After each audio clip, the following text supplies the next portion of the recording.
So, Daredevil Born Again just came out, and everybody's got opinions. It's either the best thing that ever came out, the best thing the MCU has ever put out for, like, I don't know, since the last thing came out.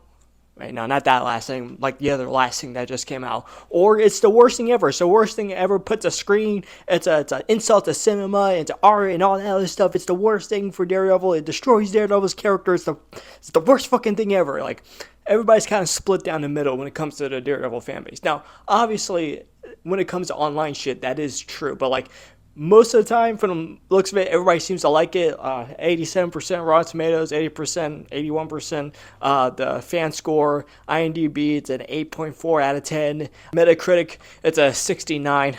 See what I did there? Haha, 69, the funny sex number.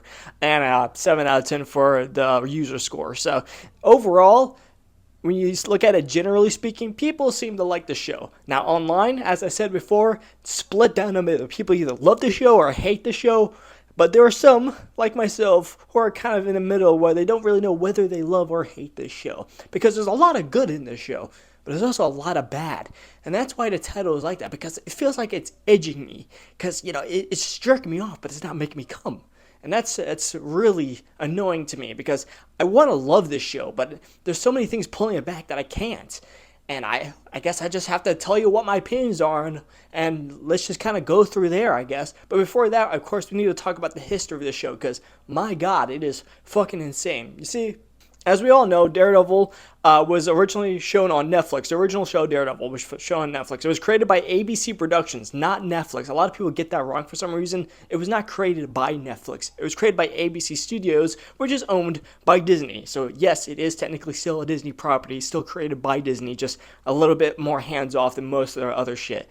But yeah, it was created by Disney, and it was distributed by Netflix, and it was really fucking popular. A lot of people loved it. It gave a lot of people new eyes to Daredevil. New eyes to Daredevil. That makes no sense whatsoever. But yeah, a lot of people love this show. It was really beloved. Everybody considers it the best thing Marvel has ever put out since, ever. And for good reason. It's a really good fucking show. It's one of my favorite shows of all time. It's genuinely amazing how they managed to make the show so good. And I guess it makes sense. Daredevil is one of the few consistently good comic runs that Marvel has ever put out. I mean, until somewhat recently, but I'll talk about that run some other time, I guess. But yeah, everybody seemed to love it. And then it was canceled in 2018 after the third season, making everybody really fucking sad. So sad, in fact, that all the fans, a bunch of the fans of the original show, decided to come together and make hashtag Resurrect Daredevil, Bring Back Daredevil. I forgot what it's called. Save Daredevil. I think that's what it was called. Yeah, Save Daredevil. Yeah, a lot of people wanted to bring the show back. And for like nearly 10 years, we got pretty much nothing from the MCU up until Matt Murdock appeared in Spider-Man No Way Home as a very good little Easter egg to the fans. People were like, oh, maybe they're bringing back Daredevil. And then they brought Wilson Fisk back from Daredevil again into Hawkeye, the TV show that nobody really watched. But he appeared here, making everybody excited and also a bit confused because if you remember at the end of Daredevil, Wilson is in fucking jail, so nobody really knows how he got out of jail or if the Daredevil show was even canon. But hey, everybody was excited. This seems pretty good. And then afterwards, in one of the E3 conferences or whatever, I don't know what it's called, D23, whatever, one of those conferences that Disney goes to, they say that they were making a new Daredevil show called Daredevil Born Again, bringing back Charlie Cox as Daredevil and Vincent D'Onofrio as Wilson Fisk. And everybody was really fucking excited. They were really happy until we figured out what was actually going on. You see, the Daredevil Netflix show was not considered canon by any of the executives of the MCU. So this show was supposedly supposed to just be a soft reboot, bringing back some of the actors from the original show, but not actually going into detail with like the storylines that the original showrunners wanted to make for seasons 4 and 5. And they brought on some other showrunners that made this shit like, I don't think we know what this is, but I guess they were good enough to bring them on, and a bunch of other writers, and apparently they just wanted to make a law procedural featuring Matt Murdock and Wilson Fisk and all that other shit, and yeah, it wasn't looking very good, to be honest. It was supposed to be lighter in tone, and it was supposed to be more funnier, more interconnected, And yeah, it just seemed like it was just going to be a total reboot. And worst of all, they weren't bringing back Foggy Nelson or Karen Page, the two characters that fans liked and were beloved and were considered very well written. Yeah, they were just fucking gone. Apparently, Foggy was supposed to be killed off screen, and we weren't supposed to know what happened after that. So yeah, not really good. It seemed like everybody sort of hated this decision, including Kevin Feige. So, during like the whole writer's strike of like 2023 that happened, well, that halted Daredevil Born Again's production. And that let Feige oversee all of these episodes that were already shot and just like, yeah, this is shit. We gotta make something else. This is totally shit. So they brought on the writer of the Punisher Netflix series, and they brought on the directors from the Loki TV series and the Moon Knight TV series, those guys. And they're like, okay, you guys have to fucking fix this. But you can't destroy any of the episodes that we already filmed. That'll be too fucking expensive. So instead, you're just gonna have to re-edit most of these episodes, and maybe you get to make some new episodes while you do that. And that's what he did. And that's how he got Daredevil Born Again, a Frankenstein's monster of sorts of a TV show made by two creative teams of two very different talents trying to, mix together all these things to make somewhat decent show. And you could kind of see it as the show goes along. Now, to the new creative team's credit, they really did try. They really tried a lot with this show. And you could definitely see that there's a lot of talent in the show going into it. Like some of the camera work from the original episodes the new creative team created was much better. The writing was much better. The action was much better in comparison to the other episodes that the old creative team created, which were much more sterile and more in line with the MCU tone and humor. You can kind of tell. Even the ones that are heavily edited, you could kind of tell that, yeah, that was probably from the creative team. And so, yeah.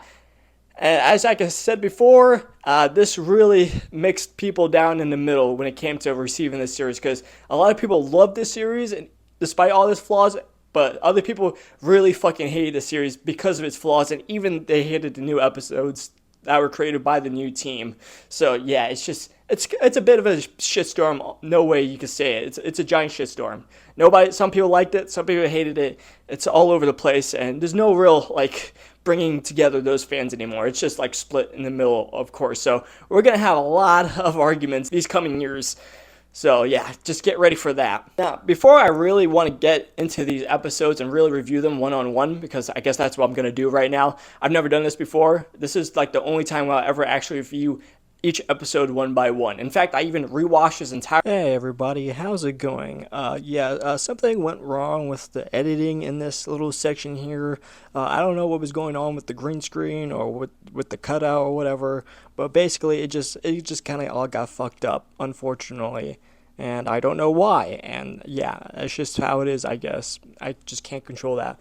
But basically what I was just saying is that, yes, the show kind of does ruin season 3 of Daredevil. So if you love season 3 of Daredevil, you're probably gonna hate this show. You're probably not gonna love it at all. It's probably gonna suck for you, and that's totally fine. I was basically saying that it's fine if you hate it because it basically ruins season 3.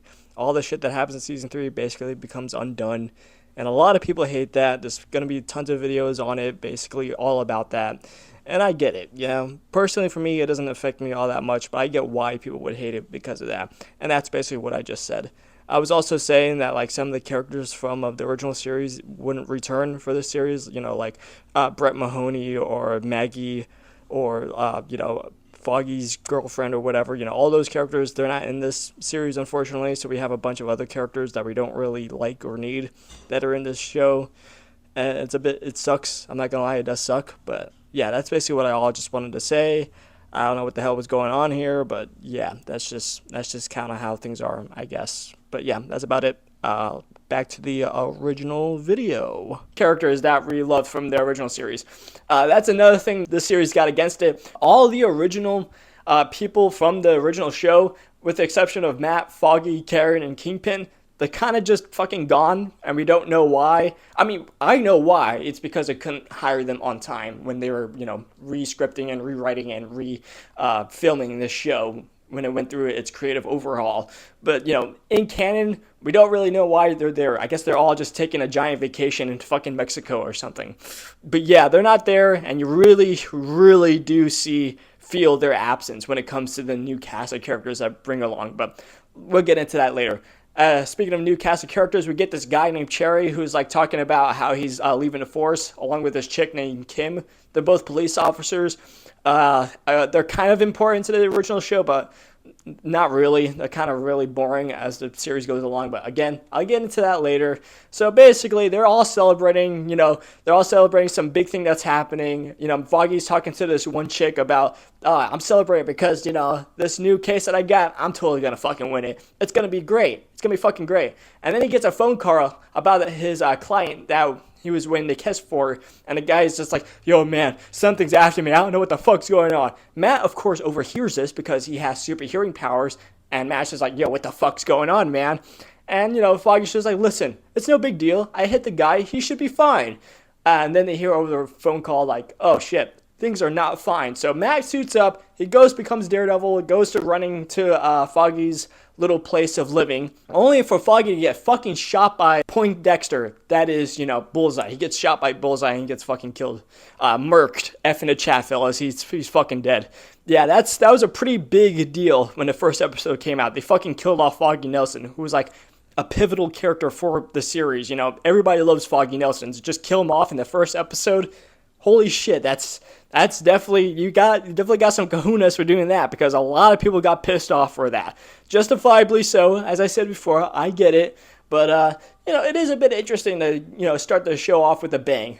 And then afterwards, we get a one-take fight scene, the thing that Daredevil is most known for, the one-take fight scenes where you get to see the characters fight in these cool hallways and whatnot, and they definitely try to do this, but they don't really succeed, especially with the overuse of CGI. In fact, you kind of see that when Daredevil first suits up and starts running and swinging and stuff. It looks really, really shoddy. Like, it looks like it's trying to be the ending scene from Spider-Man No Way Home, but, like, somehow worse.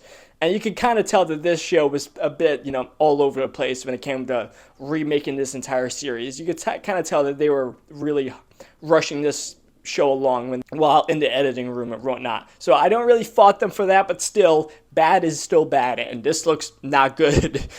The fight itself isn't too bad. Like, you could definitely tell that there are some CG doubles here and there, but for the most part, it isn't too terrible, I would say. I know in my last video of this show, I said it was really terrible, and I kind of want to rescind that. I don't think it's that bad, honestly, especially if you're looking at it from a TV and not from a phone, I guess. It actually looks pretty cool. But the main problem, of course, is the CG smoke, which just doesn't look very good at all and doesn't help it whatsoever. And especially when they go up to the soundstage, they like to say that this entire show was shot in New York, but let's be real here, that was a fucking soundstage when they went up to there.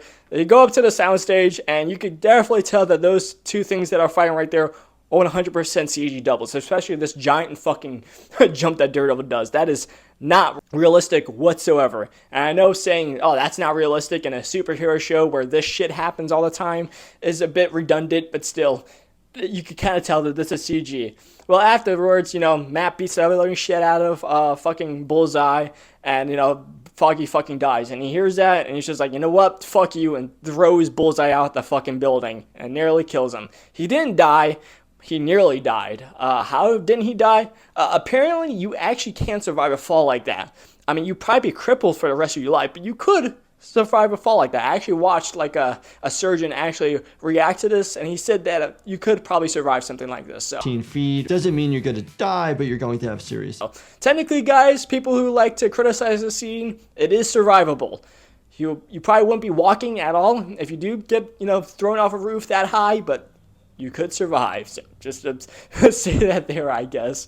But yeah, I also want to mention during this entire fight scene, Bullseye is a fucking freak. He's on fucking demon time. He was literally killing everybody close to him, like throwing knives at people, throwing those fucking balls at those two ladies. Like, the dude was on demon mode 100% of the time while still trying to fight Daredevil at the same time. Like, you cannot stop this man. He is genuine psychopathic. There's something wrong in the membrane or whatever the fuck. Yeah, that was really funny. I thought that was cool. Well, anyway, Foggy dies. He fucking croaks, I guess, and everybody's really sad. Bullseye survives his fucking fall, as I said before. And then we head to a year later. Daredevil stops becoming Daredevil. Matt just doesn't want to be Daredevil anymore because he nearly killed somebody. By the way, the guy I talked to you about, Cherry, he found out that Matt was Daredevil because he took his mask off because he was crying and shit. And yeah, that was pretty sad. But yeah, as I said, year later, Matt's no longer Daredevil. He's just a regular ass lawyer doing lawyer shit. First, he goes to Bullseye's court, tells a really good speech about like justice and how there'll never be justice because his friend fucking died and shit like that. It was really good. Karen is also there. By the way, Karen just fucking left. Matt just kind of stopped talking to everybody after Foggy's death and after he tried to kill Bullseye, so he just kind of stopped being around, and because of that, they like sort of drew apart, and then she left for San Francisco. So yeah, that's a bit weird. It's very uncharacteristic of her. If you ever watched any of like the older show, Karen is not the type of person to just up and leave her friends. So seeing that. That's kind of rubs me the wrong way. I'm not gonna lie, I didn't like that whatsoever. But yeah, she's gone now, I guess. They had one really good conversation, one scene, and I thought that was pretty cool. So there's that. Also, Kingpin makes his return again. How he should be in jail. If you watch the third season, the guy has like 5 life sentences against him, but he's just fucking back. We don't know why, and they don't tell us in this episode, but we'll get to that later. Also, Vanessa has taken over for him for like the crime business shit, but like, you know, she was part of like that art gallery scene, so like that's basically money laundering 101, so I can believe that. But yeah, apparently she's been doing that while Fisk was gone fighting Native Americans with magical powers. Watch Echo or don't. That show is really shit. Yeah, but yeah, he's back now, and they're like, hey, I'm gonna be mayor, and she's just like, oh, okay. Also, apparently she cheated on him, but we'll get to that later.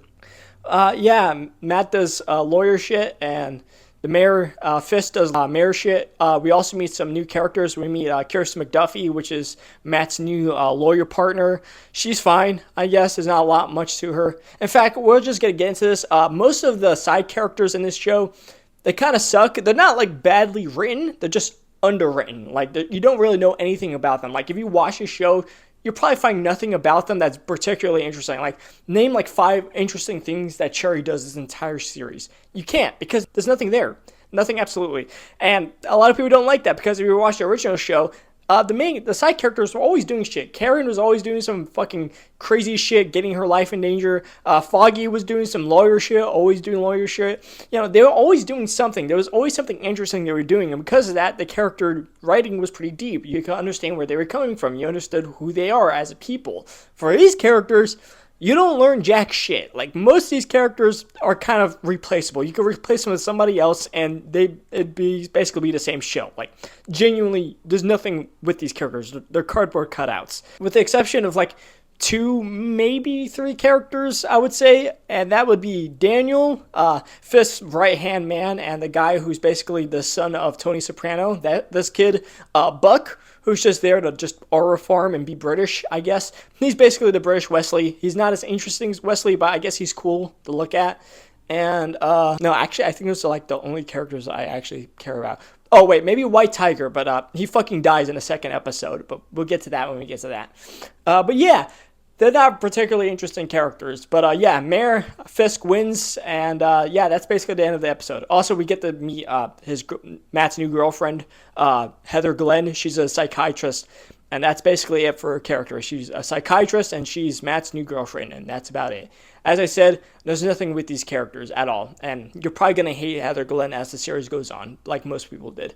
But yeah, episode 1, not too bad. I didn't hate it. I thought it was pretty fine. A lot of people had issues with it because of basically it shitting all over season 3 of Daredevil. Personally, I like to see things as their own thing rather than like, you know, comparing and contrasting 2 series, but I understand why people would hate this episode because of that. I just don't do that. I don't know why. I'm just real like that. That's just how it is for me. But yeah, I liked episode 1. Let's just head on to episode 2. Episode 2 starts with this guy named Hector seeing these guys beating up random civilians. So he tries to stop them. They get into a scuffle, and then one guy gets hit by a fucking train. And it turns out those guys were cops, and Hector gets arrested. How does this play into Matt? Well, Matt finds out that this guy was wrongfully arrested for something he didn't, well, try to do because he's being arrested as a cop killer when he isn't a cop killer. He didn't mean to kill that cop. The cop just slipped and fucking fell into the into the train. But yeah, and Matt decides to be his lawyer. And the entire episode revolves around who this guy is and how to like defend him. Apparently, this guy is the fucking White Tiger. If you didn't know, in episode 1, they talked about the White Tiger. He appeared in like a couple seconds of the first episode, the beginning of the first episode. And yeah, he's a White Tiger. Matt finds that out because he got his guy Cherry to look into his home when he was talking to his family, and the guy just had his White Tiger suit just inside of a box underneath his bed. You'd think if you were a known vigilante, you would probably hide it somewhere else, hide it somewhere where nobody else could find it, but I guess a box under the bed was just worth it. But yeah, Cherry figured out that this guy was White Tiger. Matt told the judge, hey, look, this guy's White Tiger, but you can't tell anybody that he's White Tiger, because if you do, that'll put the public opinion against him. Because if you didn't know, Mayor Fisk was basically riding the waves of like anti-vigilanteism and stuff like that, because he got shot in the fucking face by a vigilante, and Matt used to beat him up and stuff like that. So yeah, that's pretty funny. One thing I did forget that I'll probably put like later on in the video is Matt and Fisk had like one scene together, and it was actually pretty good. It was this little diner scene where they were like talking about like what their future is and what happened and going on and stuff like that. Fisk is basically like, yo, don't be a fucking vigilante or I'll take you down. And Matt's just like, well, don't be fucking Kingpin or I'll take you down.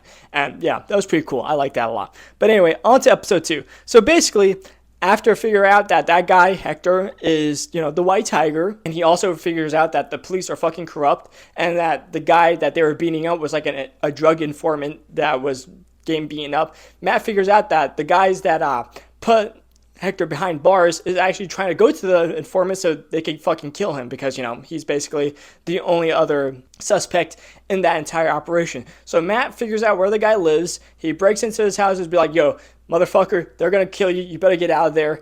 And that's what he does. And then Matt fights off the cops in this really shoddy looking fight scene. It reminds me of Taken, how fucking bad it was. But hey, we got to see Matt break a guy's fucking arm, so I guess that's pretty cool. Meanwhile, Fisk tries to fill up a hole and does a lot of other mayor stuff. Very boring episode for Fisk, I'm not gonna lie. I don't remember much that happened. I'll probably put something here that explain whatever happened to Fisk and whatnot, but very boring stuff. But yeah, overall, decent episode. I didn't mind it. I thought it was pretty cool. I think Hector is a pretty good character, and I think like the whole court case shit is pretty interesting. I enjoyed it. So anyway, on to episode 4. Episode 3 leaves where episode 2 left off. The court is about to start and whatnot, and what they're trying to do is trying to get the informant to come into the court so that he can explain his side of the story and be like, yeah, these fucking guys, they're corrupt. They beat me up for no fucking reason. Hector was just trying to save me. At least that's what they were trying to do. Only for the informant to come in, be like, nope, I am an informant, but nope, I've never seen these guys before. They never try to beat me up. And yeah, that's basically it. They just like, oh, okay. And Matt's just like, wait, what the fuck? This guy tried to save you, didn't he? He's like, I don't know what you're talking about, man. And yeah, the informant was basically fucking useless. He cowered to the police, and now the entire thing is just totally trashed. They don't know what to do now. So Matt does something that really pissed off a lot of people. So the next day, Matt comes in and he's just like, hey, Hector, you're the fucking White Tiger, aren't you? That made everybody surprised. So like the judge came in and was just like, yo, what the fuck, man? You just told me you didn't want that to happen. Why'd you do this now? He's just like, well, there ain't no other way to do this. This guy's gonna die in jail, so we gotta do something drastic. And this made a lot of people hate this episode, because if you didn't know, in like one of the episodes of She-Hulk, Matt's just like, hey, you can't tell a vigilante their secret identity because they got family to talk about and whatnot. They got family to protect. And, if they don't do that, then, their family would be endangered and whatnot, only for him to just up and do this shit. A lot of people thought this was character assassination, and I understand that, but personally, for me, I didn't see this as character assassination. I just saw this as Matt being desperate for a win, because he didn't want this guy to die in jail. Like, he was obviously going to fucking die in jail, and Matt didn't want that. So he tried to figure out a way for him to survive while also basically outing him. The guy basically fucking doxed him. Let's be real here. Matt doxed this guy, and a lot of people didn't like that. But personally, I don't see that as character assassination as much as Matt is using drastic measures for the guy to, actually get out of jail. And it does work. The guy is acquitted of all charges, and Matt's just like, yo, man, by the way, you cannot be White Tiger anymore. If you do this shit, it won't end well for you. And the guy's just like, okay. And then he goes and becomes a White Tiger, and he gets shot in the fucking head. So yeah, that was a pretty sad ending to that. Hector was a pretty cool character. He was like only one of the few characters I actually enjoyed. So like seeing him die was actually pretty sad. Also, the actor who played Hector also died, so that's like double sad. I guess first ever Puerto Rican superhero fucking, you know, fucking bocked it ahead. I guess that's just how that shit works. I guess we can't be superheroes, huh? But yeah, it was pretty sad. I thought this was overall a pretty good episode. Again, Kingpin doesn't do a lot here. He just kind of gets mad and shit like that, and makes his whole speech against vigilantes to this chick named BB. Also, there's this chick named BB. I nearly forgot about her because there's nothing interesting to her character. But yeah, BB Urich, she's the niece of Ben Urich, the guy from the first season of Daredevil that Wilson Fisk fucking choked the life out of in the first season. Yeah, she's basically here, and she helps, does interviews around New York and stuff like that, which I think is pretty cool. It makes New York seem alive, like its own character, which is pretty cool. Unfortunately, her character is not very cool. In fact, I find her to be very boring, unfortunately. But yeah, Hector fucking dies. Everybody's sad. There's one thing I didn't like about this episode, and that is why didn't Matt just put him in, like, witness protection program or something similar? Like, put more eyes on him or whatnot? Like, why would he just defend the guy and then just let him go and not do anything with him? Like, that's pretty fucking lame, Matt. That's really lame. Really not cool. But yeah, I guess that's just how it is, I suppose. You just didn't care that much, I guess. And that was a bit annoying. But overall, I thought this episode was pretty decent. I didn't think it was too bad. Looks like the original team didn't do so bad here at all.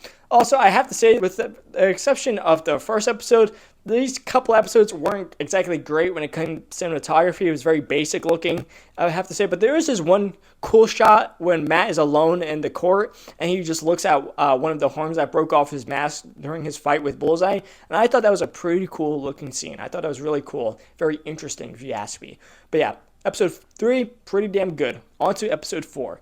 Episode 4 is where things get a bit more interesting.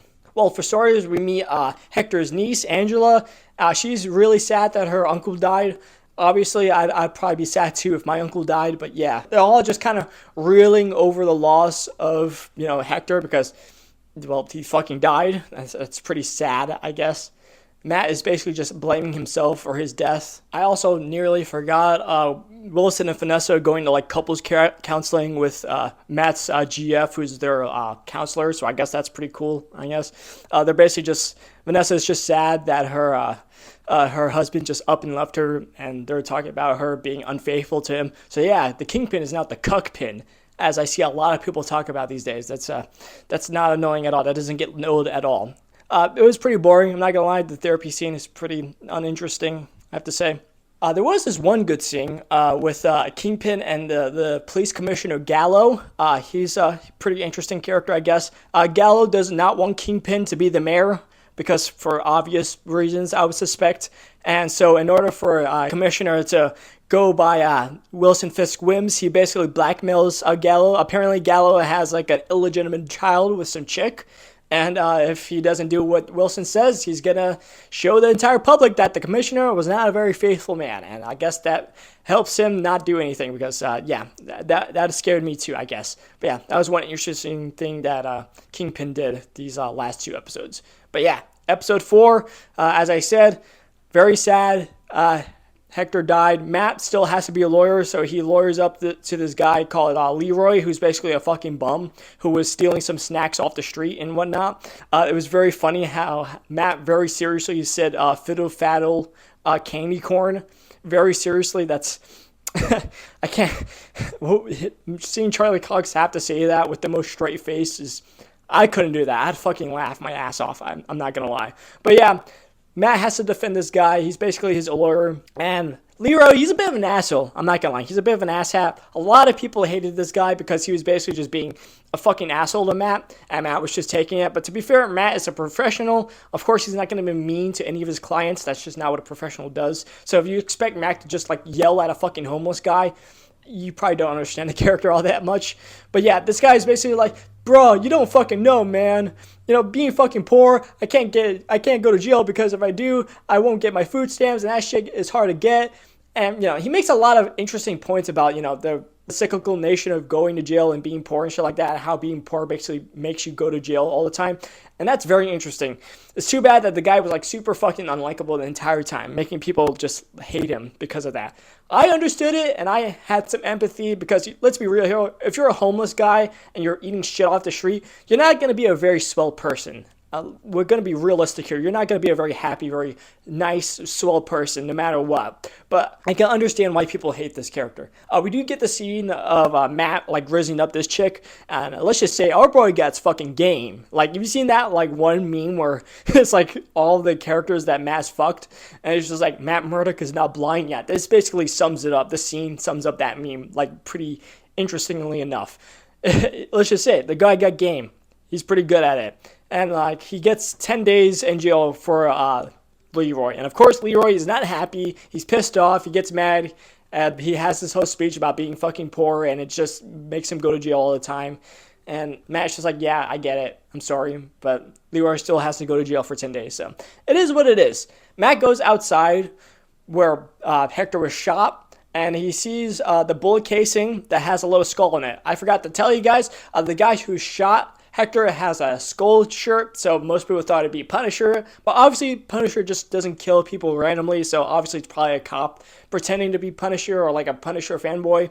So Matt figures out where the Punisher's hiding out, and we get this really cool dialogue scene between Matt and Frank, where Frank is just like, the fuck you doing, dude? You should have killed him. You should have made sure you killed Bullseye. Now Foggy's fucking dead and it's all your fault. And we get this really cool scene between these two characters, and I can't like say it because it just destroy what's actually happening. So maybe I'll just put it on screen for a couple minutes, but it's really good. I really liked it a lot. I like the scenes between these two characters. They're really good. Both actors are acting their fucking asses off. It's a really good scene. I love it a lot. Also was Fisk. Fisk is basically listening to the kids sing "We Built the City" on rock and roll, and it is really funny. Daniel, the guy that he hired, let out that they were basically like ripping off some people to BB, and BB made a fucking report on it, and that pissed off Fisk. And you'd think that Fisk was gonna kill Daniel, but Daniel managed to suck up so bad. The guy was just fucking sucking on that man's cock for like 2 minutes straight, and that guy Fisk would be like, you know what? You're not so bad, Daniel. I won't kill you, but just don't fuck up again, because if you do, I will kill you. And yeah, she's like, yes, sir. Thank you very much, sir.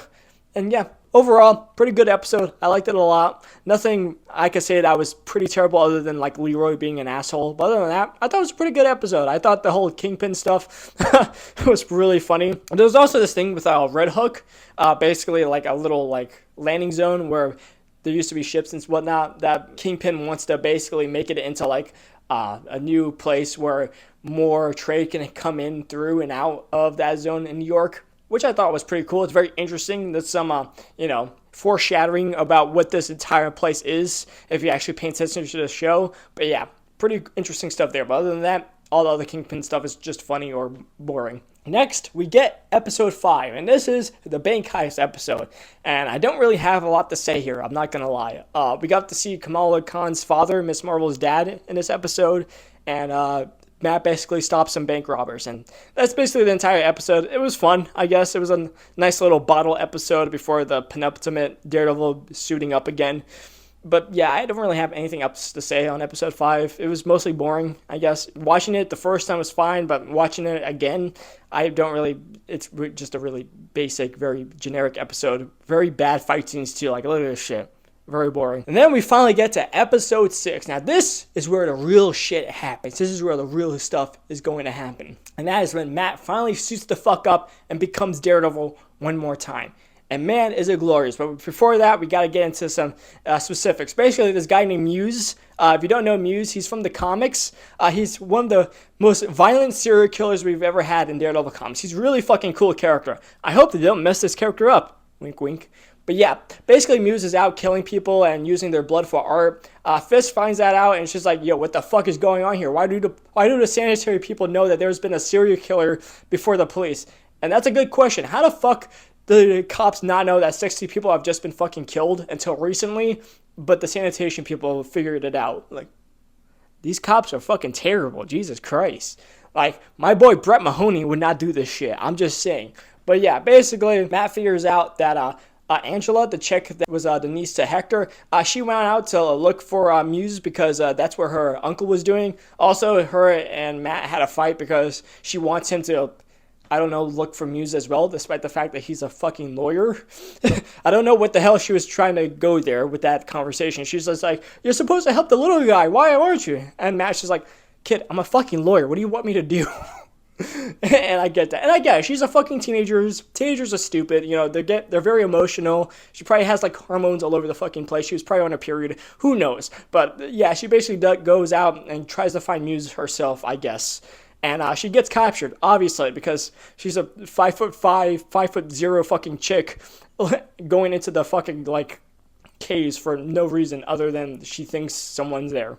And obviously, her aunt is just like, yo, Matt, you gotta find her. My niece, she's fucking gone. And Matt was about to, like, you know, call the cops. And then he's just like, you know what, fuck it. And then he becomes Daredevil. And yeah, it was pretty cool. He gets to swing around. And we get this really fucking cool fight scene with Muse and Daredevil. It's really sick. It's the best fight scene probably in the entire series. Well, not in the entire series, in this entire season right now.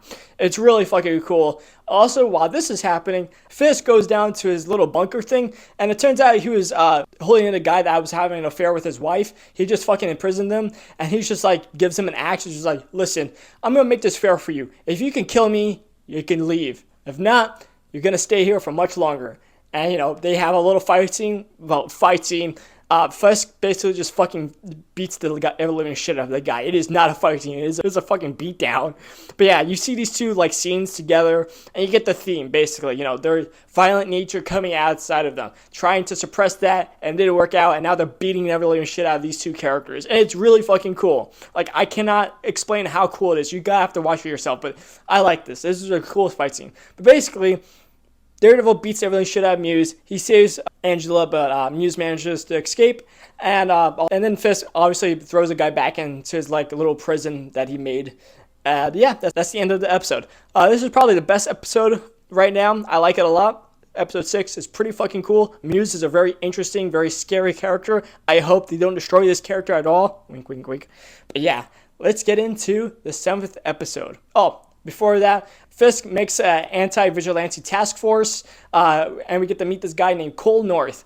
He's a character from the comics. He's really cool, and they fucking waste this character. He's basically ruined in the show. I just want to give you guys a heads up for like the last episode. But yeah, they basically ruined a character in the show, and this isn't the first time they did it. Because we're going to get into the 7th episode and see what they did with that one. But yeah, 7th episode comes in. This is the last of the original creative team, the last episode they created, and man, you could tell that they re-edited this episode a lot, because goodness gracious, there's so much ADR in this episode. But basically, they're trying to look for Muse. Muse managed to escape from the last episode, and it turns out that Muse is basically this kid. He's not a scary inhuman. He's just a fucking rich kid who knows karate, I guess. Yeah, they basically just kind of spell out his entire backstory very quickly in the episode. This episode goes really fucking fast. It's just them like being, yo, we gotta find Muse. Oh, Muse is this fucking rich kid who learns Taekwondo and is an artist. Also, he goes to Matt Murdock's girlfriend, and I have to admit, the guy who plays Muse, he's pretty fucking creepy. A bit incelish, but, you know, very creepy. He does act it very good. If you didn't know, this guy is also like the boyfriend from fucking Wednesday, that show. I didn't even know that until like semi-recently, so I guess that's cool. Good job, kid. You get to be in something a bit more interesting. But yeah, it turns out this Muse guy is just a serial killer and apparently was like super obsessed with Matt's girlfriend for some reason. Also, I want to say in this scene, his nose starts to bleed and he uses the blood to like draw Muse's face. That amount of blood would not make that face. I'm just saying. And other than that, yeah, this episode is kind of terrible. As I said, there's just like so much ADR and re-edit cuts that's just so fucking obvious. It's really hard to take the episode serious because of that. It's just like this entire scene is like shot and cut really fucking weirdly because you can really tell they try to re-edit this entire thing. And it's not good. It's not good at all. But yeah, Daredevil shows up in the broad daylight and it doesn't look very good. He just crashes through the windows. He fights Muse. They start the fighting, and then before that, as I was saying, he was like torturing Heather and like cut into her arm. And she was like right here in the fight scene, but then suddenly, as they kept on fighting, she like suddenly teleported behind them with Muse's gun and then shoots Muse. So yeah, Muse fucking died in the second appearance he appeared in, which really fucking sucks because, as I said, he was a super interesting character in the comics and they just like wasted him. So that's another character wasted in the show, which is really sucky. This had a lot of potential and we just got garbage. So yeah, and that's what it is, I suppose. But yeah, Fisk manages to make all this seem like the anti-vigilante task force was the ones to save Heather. And Heather goes to the hospital, and Matt, she's like, oh, don't worry, he's gone now. And yeah, that's basically the end of the episode. I don't want to keep talking about this episode. This episode fucking sucked. It was the worst episode in this entire season. I'm not going to lie, it sucked. I hated it. Anyway, let's get on to episode 8. And the last 2 episodes are with the new creative team, and man, you can really tell from like the first image alone, you could tell that these 2 episodes were much higher in quality, both cinematography wise, writing wise, everything wise. It's much better. Also, it brings back like the plot lines from the first episode back into these last 2 episodes, which is really weird because if you look throughout like the original season, the original couple episodes that were before the year, it just felt like they were just kind of going all over the places. We had like these weird like 2-episode mini arcs that were happening every couple episodes, and it kind of went nowhere up until like these last 2 episodes. So yeah, it's very weird, but we get into some pretty quality stuff. We get to see Bullseye return again, and that's pretty cool. He goes into like Gen Pop because apparently they just want him to die from getting killed by other inmates. Matt finds that out, but he doesn't want to do anything about that. He's just like, oh, that's cool, I guess. Also, Matt and Heather had this one conversation that made everybody hate Heather. But anyway, Heather was invited to this little ball thing that the mayor has, I guess. And yeah, Matt does not like that because Fist's right-hand man, Buck, was the one to send him the invitation personally, and Matt didn't like that because he didn't know that Kingpin knew where he lived.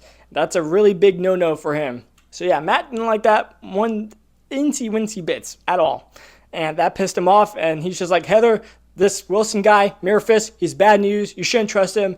And I guess Heather just wasn't around during the last 3 seasons of Daredevil because she was like, oh, come on, he's a mayor, what could he do? Yeah, she's just kind of an idiot, I guess. She's just not very smart. But yeah, she decides to go.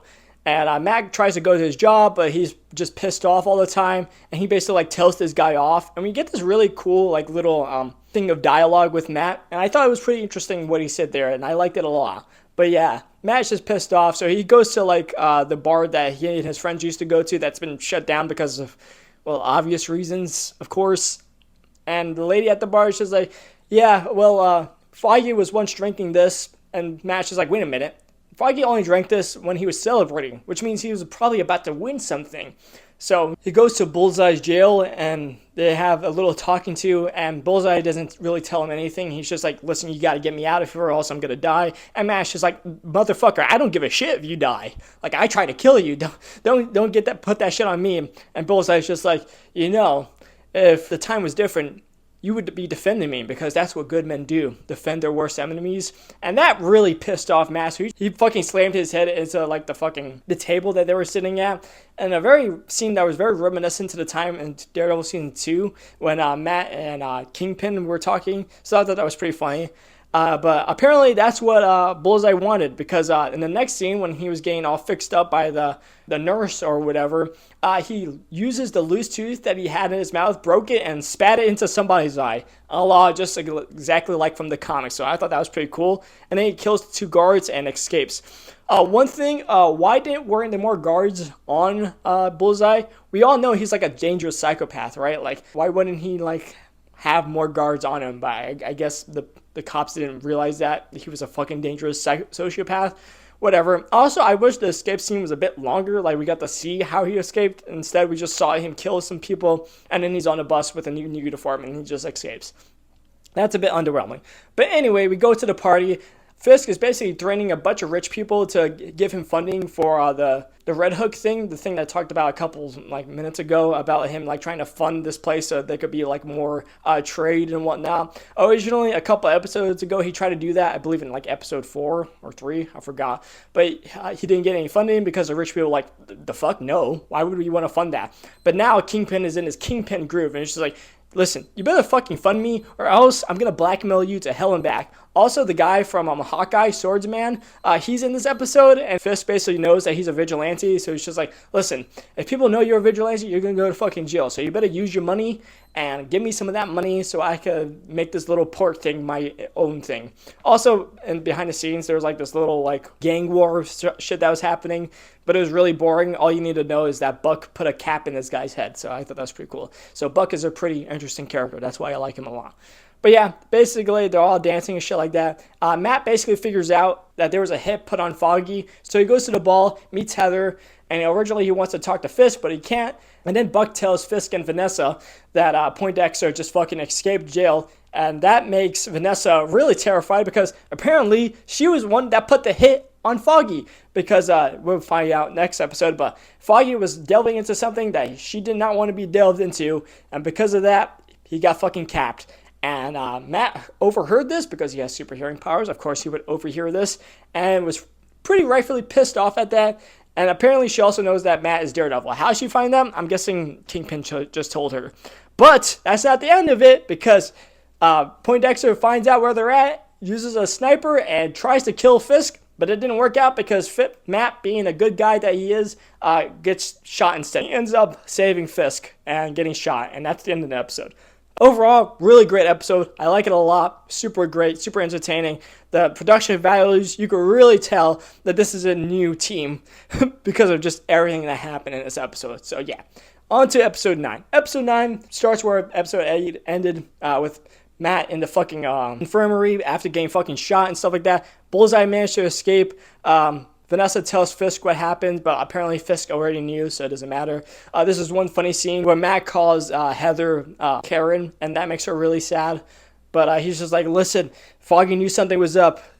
Kirsten, you gotta see what the fucking stuff was, what Foggy was writing down about whatever his last thing was before he died. And she's like, oh, okay. And then they leave him. Fisk decides to get Buck so he could like try to murder Matt while he's in his sleep. Also, he wants to turn off all the power in New York City because there's a dangerous vigilante on loose that tried to kill him. So for some reason, he managed to do that. I don't think mayors have the power to do that. But again, this is like an alternate reality world where anything can happen, I guess. So it doesn't destroy my suspension of disbelief. So yeah, he does that. He cuts off all power. Matt manages to escape his assassination and meets up with Frank because Frank was just inside of his apartment building. Apparently, Frank got a call that he had to help Matt out. And that's what he's going to do. Also, all of the anti-vigilante task force was set out to Matt's apartment, and they wanted to kill him. So Matt suits up, and Matt and Frank get into this really cool fucking fight, and it's probably the second best fight in the entire show. And it's super cool. Frank just fucking kills people, and Matt's just like, Frank, don't fucking kill anybody. But, you know, Frank doesn't care. He kills a lot of people. Matt beats up a lot of people.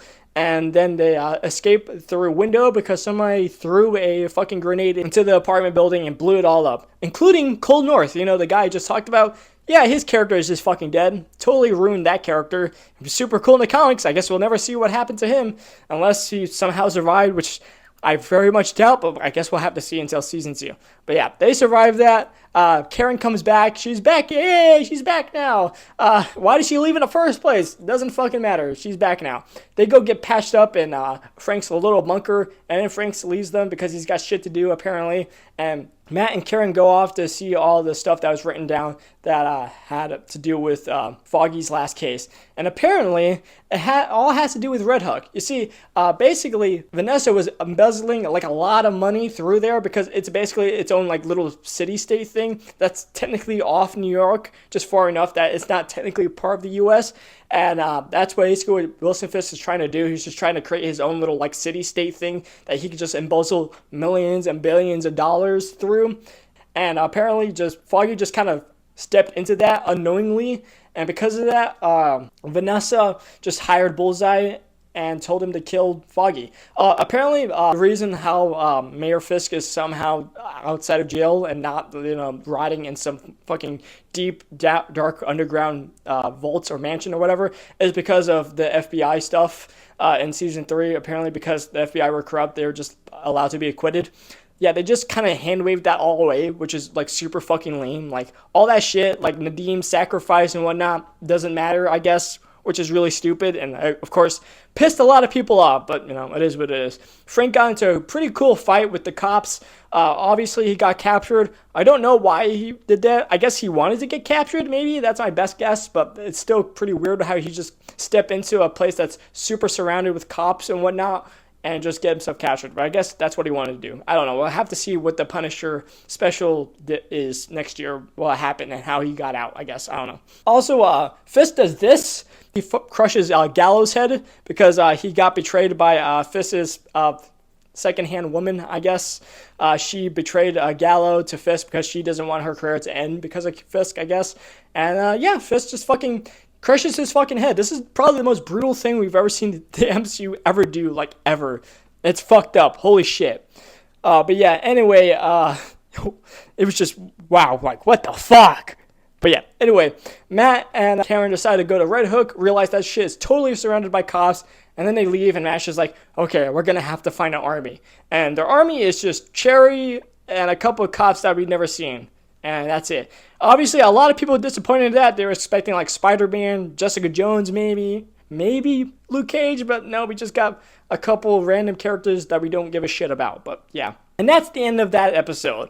Overall, this series is like edging. As I said before, it's like it's jerking me off really hard, but it doesn't make me come. And that really, really pisses me off. So I don't really know what to think about this entire show. Is it like a 10 out of 10? Is it a 0 out of 10? I don't know. Right now, I guess it's like I can't really rate this show because it's like rating two different shows. So like I guess I give like the 3 episodes made by the creative team like a 9 out of 10, and the last couple episodes made by the old team like a 6 out of 10. But if you add that together, I guess that's like a 6.5, 7 out of 10. But I don't know. Obviously, number of ratings are kind of stupid anyways, but still, this entire series is just, it's really weird, I guess, because you could tell it's a Frankenstein show. But despite that, they still managed to get something of quality out of here that I really enjoy. There's a lot of stuff here that's really good, and I'm not the only one who thinks that, obviously. And it really goes to show that there's a lot of potential for this series. So I really have really high expectations for Season 2, because if there's this level of quality as there was in Episode 8 and 9 and 1, then that means we're in for something really fucking good.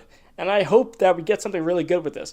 Obviously, as I said before, a lot of people hate this series because it basically shits on the original 3 seasons of Daredevil from the Netflix show. And I get it. Like, it's not going to please everybody. It probably will never please everybody, even if Season 2 is really higher in quality than the first season.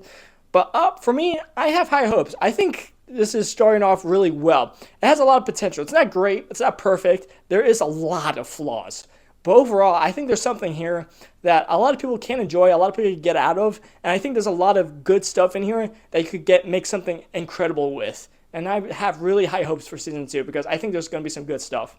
Also, I have some theories and whatnot, and maybe some cameos that might happen. I definitely think Jessica Jones is appearing in Season 2. I think that's a must. I think that's definitely going to happen.